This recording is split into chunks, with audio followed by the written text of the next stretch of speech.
In the heart of Iraq's Anbar province lies a city that would become synonymous with urban warfare, valor, and sacrifice. Fallujah, a name that would be forever etched in military history. November 2004. As the first rays of sunlight pierce through the desert haze, thousands of U.S. Marines, soldiers, and Iraqi forces prepare for what would become the biggest urban battle since Vietnam. Operation Phantom Fury was about to begin, but before we dive into this epic battle that would test the very limits of human courage, take a moment to hit that subscribe button and ring the notification bell. The story you're about to witness deserves to be shared. Fallujah had become an insurgent stronghold, a city of shadows where enemy fighters moved freely through narrow streets and fortified positions. Fallujah had become an insurgent stronghold, a city of shadows where enemy fighters moved freely through narrow streets and fortified positions. Earlier that year, a failed operation had left the city in enemy hands. Now, it was time to take it back. Staff Sergeant David Bellavia would later write, "We fight in the shadows of thousands of years of urban warfare history, but this is different. This is our generation's Stalingrad." The numbers were staggering. 10,000 American troops, supported by Iraqi forces, facing an estimated 3,000 to 4,000 heavily armed insurgents. But numbers alone don't tell the story. This would be a battle fought house by house, room by room, often in hand-to-hand combat. As the forces moved in, they encountered something unprecedented. Entire streets transformed into kill zones, houses rigged with explosives, snipers positioned in minarets. As the forces moved in, they encountered something unprecedented. Entire streets transformed into kill zones, houses rigged with explosives, snipers positioned in minarets. The enemy had months to prepare, and they used every advantage of urban terrain. Lance Corporal Bradley Casal's story exemplifies the extraordinary courage displayed during these battles. When he heard Marines were pinned down in a house, he rushed in without hesitation. What followed was a close-quarters battle that would become legendary. Casal and his Marines found themselves in a brutal firefight inside a single house. Despite being shot 7 times and taking over 40 pieces of shrapnel from a grenade he used his own body to shield a wounded Marine from, Casal continued to fight.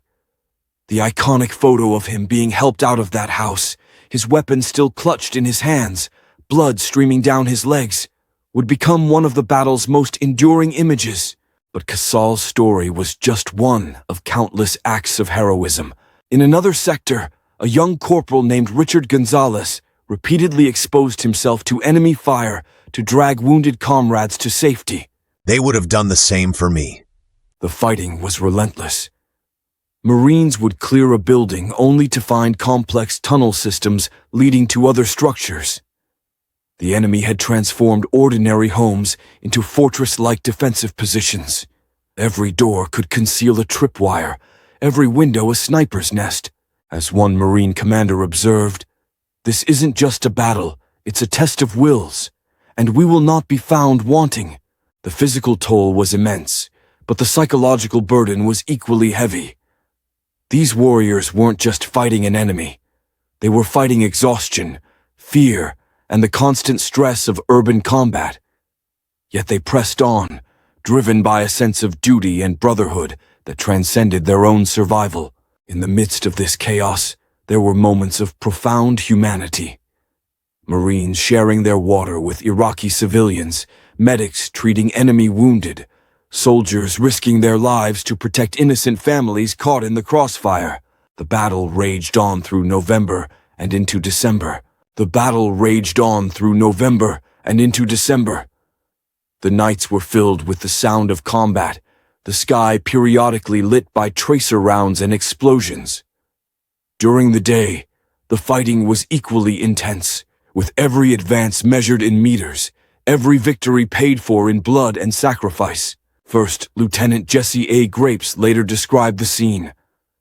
"The city was like something out of Dante's Inferno. Smoke everywhere, the sound of gunfire constant.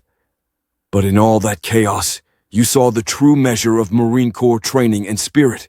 As the battle progressed, the Marines developed new tactics on the fly. They learned to work with tanks in ways never before attempted in urban combat. Every lesson was paid for in blood. Every advancement came at a cost. The price was high. 95 Americans gave their lives during the battle. Hundreds more were wounded, but their sacrifice was not in vain. By December 23, 2004, Fallujah had been cleared of insurgent forces, marking a turning point in the Iraq War. Today, Fallujah stands as a testament to the courage, sacrifice, and determination of the American forces who fought there. But it also serves as a reminder of the true cost of war and the incredible price of freedom. The Battle of Fallujah teaches us many things: the importance of unwavering courage, the power of brotherhood, and the terrible price of victory in urban warfare. But perhaps most importantly, it reminds us that behind every military victory are countless individual acts of heroism, sacrifice, and dedication. These Marines and soldiers didn't just fight for a city. They fought for each other, for their country, and for principles bigger than themselves. Their story deserves to be remembered, shared, and honored. If this story of courage and sacrifice moved you, please take a moment to like this video and share it with others. Subscribe to our channel for more powerful stories of military history, valor, and the unbreakable spirit of those who serve. Remember Fallujah. Remember the sacrifice. Remember the heroes who gave everything so others might be free. Semper Fidelis.